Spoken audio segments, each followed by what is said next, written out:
Hello students, मैं दीपक sir और आज हम क्लास 10th के लिए आज का जो हमारा टॉपिक है वो क्लास 10th के लिए होगा। और हम जो पढ़ेंगे वो फिज़िक्स पढ़ेंगे, क्लास 10th की फ़िज़िक्स पढ़ेंगे। और जो क्लास 10 की फ़िज़िक्स है उसका जो फर्स्ट यूनिट है जो कि है लाइट, रिफ्लेक्शन एंड रिफ्रैक्शन, तो उसको हम डिस्कस करेंगे, ठीक है। लेकिन यूनिट को स्टार्ट करने से पहले आज की जो हम क्लास लेंगे वह एक इंट्रोडक्टरी क्लास होगी। मतलब इस क्लास में हम ये डिस्कस करेंगे कि साइंस क्या है, उसके बाद फिज़िक्स क्या है, उसके बाद जैसे आप लाइट पढ़ते हैं तो लाइट की एक प्रॉपर्टी है कि light is a form of electromagnetic wave. तो वो इलेक्ट्रोमैग्नेटिक वेव है क्या, तो उसको भी हम थोड़ा सा डिस्कस करेंगे, आपको थोड़ा इंट्रोडक्शन देंगे। उसके बाद एनर्जी, उसको हम थोड़ा सा पढ़ेंगे, वर्क और फोटॉन। तो ये आज हमारी क्लास होगी, ठीक है। तो स्टार्ट करते हैं। देखिए, सबसे पहले हमारे पास है science. What do you mean by science? देखिए, सबसे पहले द वर्ड साइंस, ये जो हमारे पास वर्ड साइंस है, ये जो वर्ड साइंस है ये कहाँ से आया है? It comes from the Greek word scientia. Now the word science comes from the Greek word scientia, जिसका मतलब होता है जानना, जिसका मतलब होता है to know about something। इसका मतलब साइंस में हम पढ़ते हैं चीज़ों के बारे में, ठीक है। तो the word science comes from the Greek word scientia meaning to know। इसका मतलब साइंस जो है ये एक वर्ड है जो एक ग्रीक वर्ड से आया है। Now that Greek word is called scientia। तो इस scientia का जो मतलब है वो है to know about something, किसी भी चीज़ के बारे में जानना, किसी भी चीज़ का नॉलेज गेन करना, ठीक है। उसके बाद ये जो साइंस है ये एक संस्कृत के एक वर्ड से आया है, द संस्कृत वर्ड वैजनना।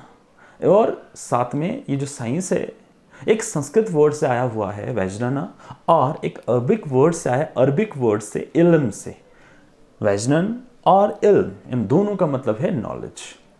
इसका मतलब साइंस जो है, ये जो वर्ड साइंस है इसमें हम चीज़ों के बारे में पढ़ते हैं।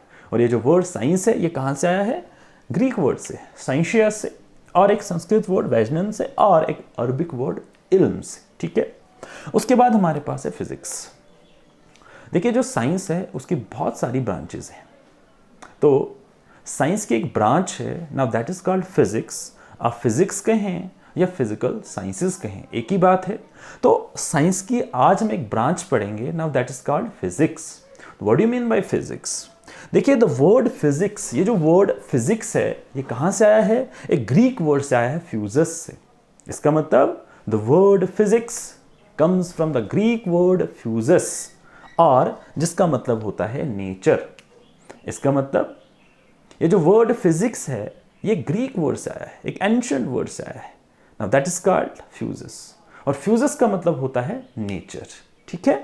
उसके बाद इसका मतलब हम कह सकते हैं कि the branch of science, physics जो है साइंस की एक ऐसी ब्रांच है which deals with the study of nature and natural phenomenon.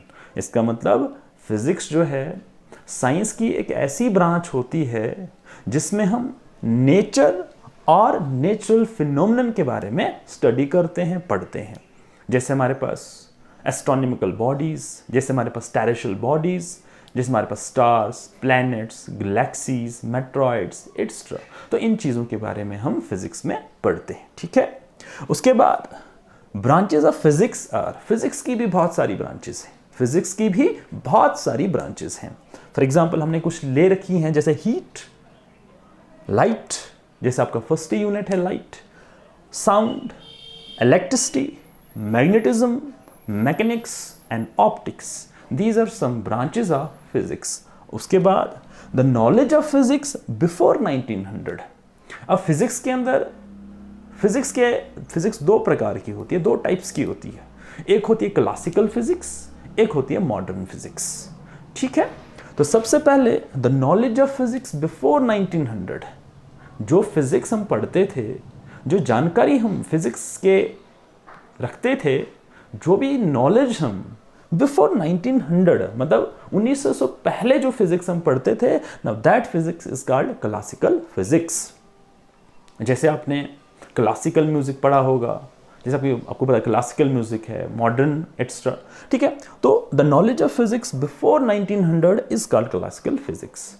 इसका मतलब फिजिक्स के अंदर जो हम पढ़ते थे, जो नॉलेज हम गेन करते थे बिफोर 1900 से पहले, now that is called classical physics. उसके बाद the physics after 1900 is called modern physics. उसके बाद 1900 से पहले जो हम फिजिक्स पढ़ते थे, now that is called classical physics. And जो फिजिक्स हम 1900 के बाद पढ़ रहे हैं, नाउ उसे हम कहते हैं मॉडर्न फिजिक्स, ठीक है। उसके बाद the father of modern physics is Galileo Galilei. तो जो मॉडर्न फिजिक्स है, जो आज की हमारी फिजिक्स है मॉडर्न फिजिक्स, तो इसका फादर हम किसको कंसीडर करते हैं? गैलीलियो गैली को। Now Galileo Galilei is the father of modern physics. उसके बाद the father of classical physics is sir Isaac Newton. तो जो क्लासिकल फिजिक्स है, the knowledge of physics before 1900 is called classical physics and the father of classical physics is considered to be sir Isaac Newton. तो ये थोड़ा सा introduction था। उसके बाद हम लाइट डिस्कस करेंगे, तो उसमें एक प्रॉपर्टी है कि light is a form of electromagnetic waves. तो क्या होता है, अगर लाइट इलेक्ट्रोमैग्नेटिक वेव की एक फॉर्म है, तो हमें यह भी पता होना चाहिए कि ईएम वेव्स क्या होती है, इलेक्ट्रोमैग्नेटिक वेव्स क्या होती है। तो थोड़ा सा नॉलेज हमें होना चाहिए। सबसे पहले हमारे पास दो साइंटिस्ट थे, या दो फिजिसिस्ट आप कह सकते हो। पहला था Faraday. Faraday concluded that a changing magnetic field produces an electric field. जब आप हायर क्लासेस में पहुंचेंगे, तो जब चार्ज रेस्ट पे होता है, जब चार्ज रेस्ट पर होता है, वो इलेक्ट्रिक फील्ड को प्रोड्यूस करता है। क्या मतलब इलेक्ट्रिक फील्ड? देखिए, हम कंसीडर करते हैं, मेरे हाथ में कंसीडर किया हमने कि हमारे पास एक चार्ज, चाहे पॉजिटिव हो चाहे नेगेटिव, मानते हैं हमारे पास एक पॉजिटिव चार्ज है और उसके बाहर से एक स्पेस होती है। उसके बाहर से जो स्पेस है, अगर हम उस स्पेस में दूसरा चार्ज रखते हैं, तो उस सेकंड चार्ज पर क्या होगा? या तो फोर्स ऑफ रिपल्शन होगा या तो फोर्स ऑफ अट्रैक्शन होगा। तो फैराडे ने कहा, उससे पहले हम जाते हैं, जब चार्ज रेस्ट पर होता है वो सिर्फ इलेक्ट्रिक फील्ड प्रोड्यूस करता है। एंड फिजिक्स की एक ब्रांच है इलेक्ट्रोस्टैटिक्स, जो हम 12th क्लास में पढ़ते हैं। तो इलेक्ट्रोस्टैटिक्स जो है फिजिक्स की एक ऐसी ब्रांच होती है जिसमें हम चार्ज के बारे में पढ़ते हैं। लेकिन जब चार्ज कहाँ होता है? रेस्ट पर होता है। और जब चार्ज रेस्ट पर होता है, वो सिर्फ इलेक्ट्रिक फील्ड को प्रोड्यूस करता है। उसके बाद इलेक्ट्रिसिटी, जो कि आपका यूनिट भी है, तो इलेक्ट्रिसिटी भी फिजिक्स की एक ब्रांच है जिसमें हम दोबारा से चार्ज के बारे में ही पढ़ते हैं। लेकिन कब? जब चार्ज मोशन में होता है। और जब चार्ज मोशन में होता है, वो दो चीजें प्रोड्यूस करता है, एक तो इलेक्ट्रिक फील्ड प्रोड्यूस करता है और साथ में मैग्नेटिक फील्ड को भी प्रोड्यूस करता है, ठीक है। फॉर एग्जाम्पल, ये हमारे पास एक वायर है, एक तार है। Now that wire is called conductor. मानते हैं ये मेरे पास एक वायर है और इस वायर को मैंने अपने हाथ में ले रखा है, राइट हैंड में लिया हुआ है, ठीक है। और हम कंसीडर करते हैं कि इस वायर में जो करंट है वो फ्लो हो रही है नीचे से ऊपर की ओर, ठीक है। तो डायरेक्शन ऑफ करंट नीचे से, ये जो थंब है ये मुझे बताएगा डायरेक्शन ऑफ करंट। मानते हैं इसमें करंट फ्लो हो रहा है, तो इसमें तो इलेक्ट्रिक फील्ड बनेगा, लेकिन इसके जो मैग्नेटिक फील्ड बनेगा वो उसके बाहर से बनेगा, ऐसे सर्कुलर फॉर्म में, कंसेंट्रिक सर्कल्स के फॉर्म में जो है क्या बनेगा? इसका मैग्नेटिक फील्ड।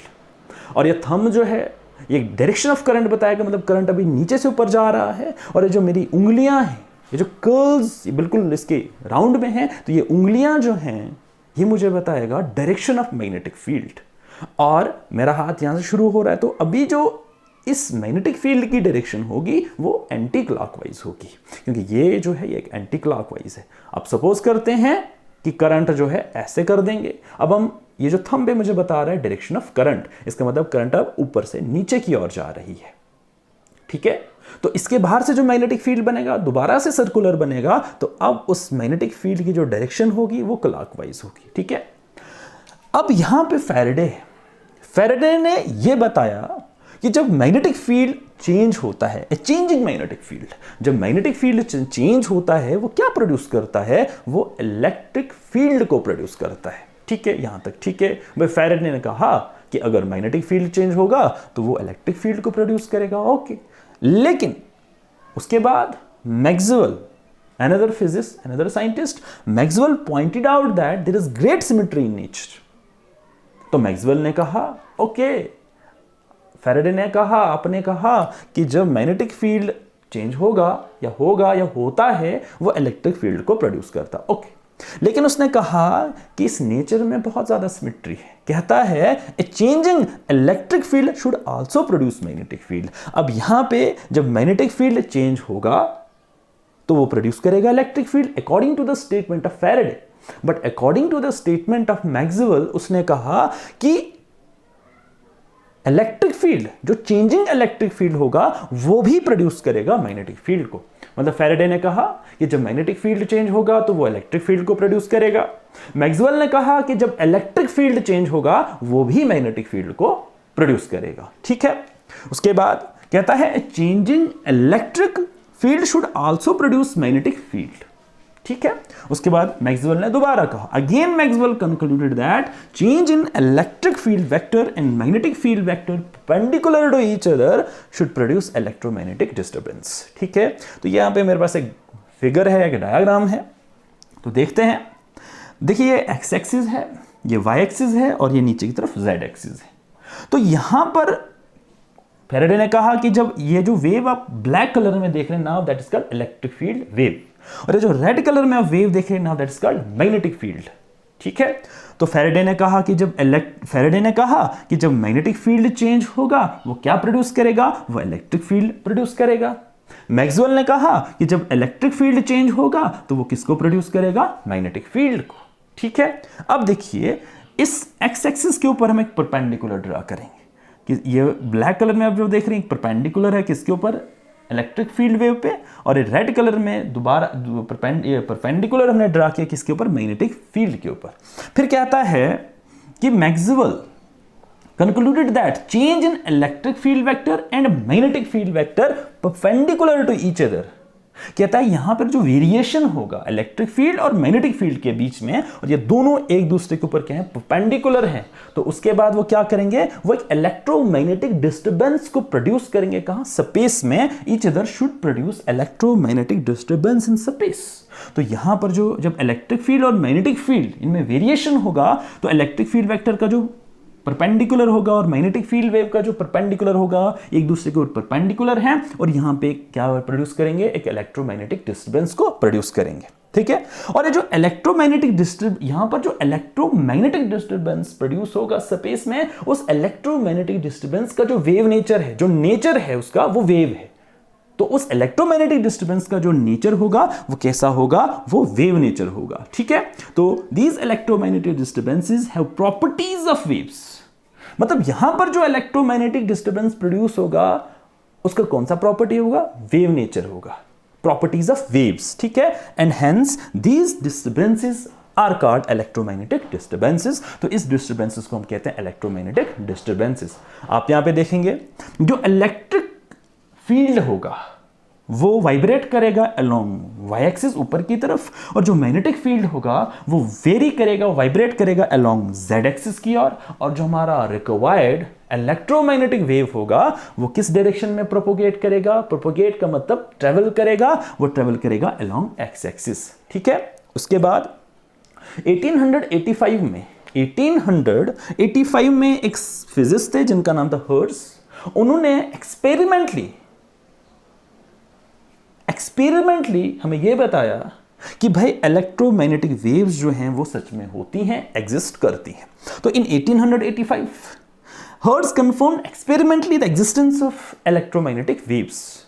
आप इलेक्ट्रोमैग्नेटिक वेव्स करें या ईएम वेव्स भी आप कह सकते हैं। उसके बाद 1895 में हिंदुस्तान का इंडियन फिजिस्ट थे जिनका नाम था जेसी बोस, मतलब जगदीश चंद्र बोस। तो हिंदुस्तान 1895 में इंडियन फिजिस्ट थे जगदीश चंद्र बोस। उन्होंने इलेक्ट्रोमैग्नेटिक वेव्स को प्रोड्यूस भी किया। कहां, अपनी लैब के अंदर। ठीक है, उसके बाद 1899 में एक नए दूसरे फिजिस्ट आए जिनका नाम था मार्कोनी। नाउ मार्कोनी ने क्या किया, मार्कोनी ने इलेक्ट्रोमैग्नेटिक वेव्स को प्रोड्यूस किया स्पेस के अंदर अप टू फ्यू किलोमीटर्स। ठीक है, तो ये हमारा थोड़ा इंट्रोडक्शन था जो कि आपको पता होना चाहिए लाइट को स्टार्ट करने से पहले। तो उसके बाद हमारे पास है एनर्जी। जैसे आप पढ़ते हैं light is a form of energy. ठीक है, तो light is a form of energy.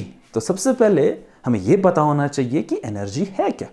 तो एनर्जी की अगर हम बात करें तो it is defined as the ability of the body, it is defined as the ability of the body to do work and energy is measured in joule. जैसे हम अपनी बात करें, देखिए अगर हम खाना खाते हैं तो खाना खाने की वजह से हमारी जो बॉडी है वो एनर्जी गेन करती है, हमारी में हिम्मत आती है, तब जाके हम कोई काम कर सकते हैं, हम पढ़ सकते हैं, हम पढ़ा सकते हैं, हम कुछ भी काम कर सकते हैं। अगर आप खाना नहीं खा रहे हो, अगर आप खाना नहीं खाते हैं तो आपकी बॉडी जो है एनर्जी गेन नहीं कर पाएगी और आप कुछ भी नहीं कर पाओगे। तो वही कह रहा है कि it is defined as the ability of the body.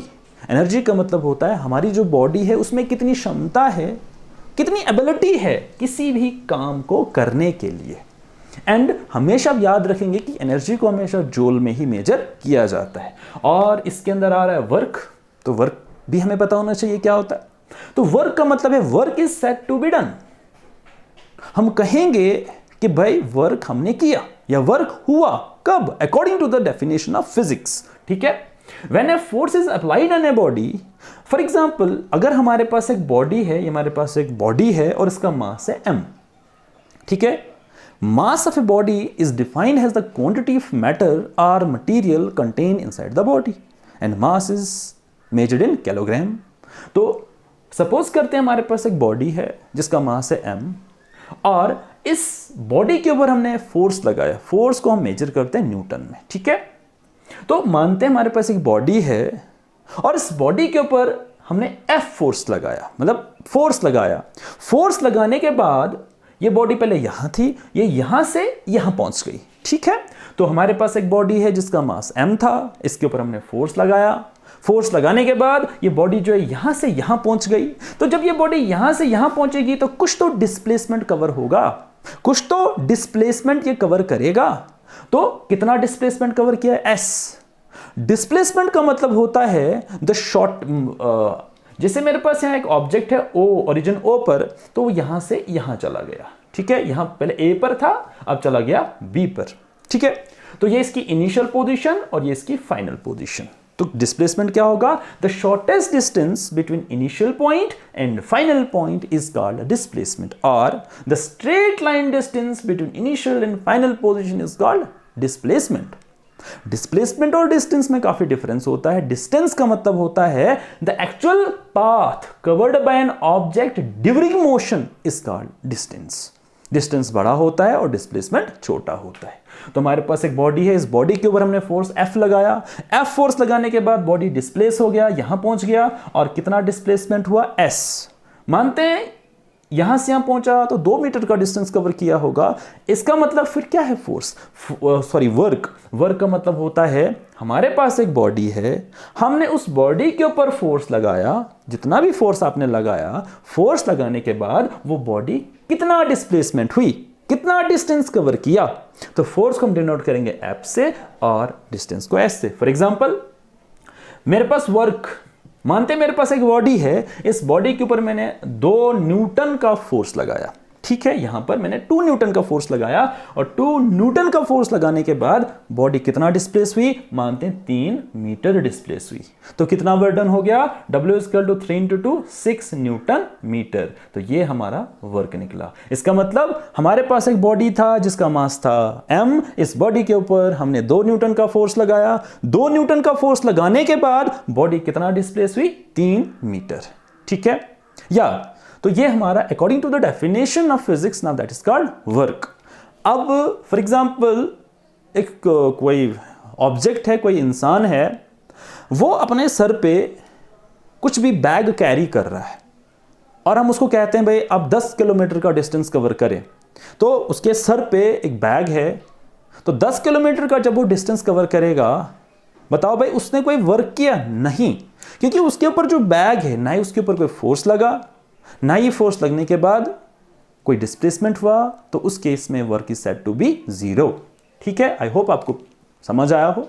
उसके बाद है फोटॉन, ये भी आप पढ़ेंगे लाइट में, तो थोड़ा सा आपको नॉलेज होना चाहिए। तो photon is a bundle of energy of electromagnetic waves. जो फोटॉन होता है वो एक बंडल होता है, किसका बंडल? इलेक्ट्रोमैग्नेटिक वेव्स का। इलेक्ट्रोमैग्नेटिक वेव्स में हमारे पास बहुत सारी वेव्स होती हैं, रेडियो वेव्स हो गई, विजिबल लाइट हो गया, इंफ्रारेड रेज हो गया, उसके बाद माइक्रोवेव्स हो गया, बहुत सारी वेव्स हमारे पास होती हैं। तो उन सारी वेव्स का एक जो बंडल हमारे पास होगा, now that is called photon. उसके बाद है ऑप्टिक्स। तो कल जो नेक्स्ट वीडियो होगा उसमें हम पढ़ेंगे लाइट। तो फिर लाइट, सबसे पहले तो ऑप्टिक्स क्या है? देखिए जो लाइट है, लाइट, अब फिजिक्स किसकी ब्रांच है? साइंस की ब्रांच है। तो फिजिक्स की भी तो बहुत सारी ब्रांचेस होंगी, जैसे यहां पे आपने देखा इलेक्ट्रिसिटी, मैग्नेटिज्म, मैकेनिक्स, ऑप्टिक्स। तो क्या है ऑप्टिक्स? अब हम पढ़ रहे हैं लाइट। तो जो लाइट है वो फिजिक्स की एक ब्रांच है, ना कि साइंस की, बल्कि लाइट जो है वो फिजिक्स की एक ऐसी ब्रांच होती है जिसमें हम किसके बारे में पढ़ते हैं? लाइट के बारे में पढ़ते हैं। मतलब हम लाइट की स्टडी करते हैं और उसके बिहेवियर के बारे में पढ़ते हैं।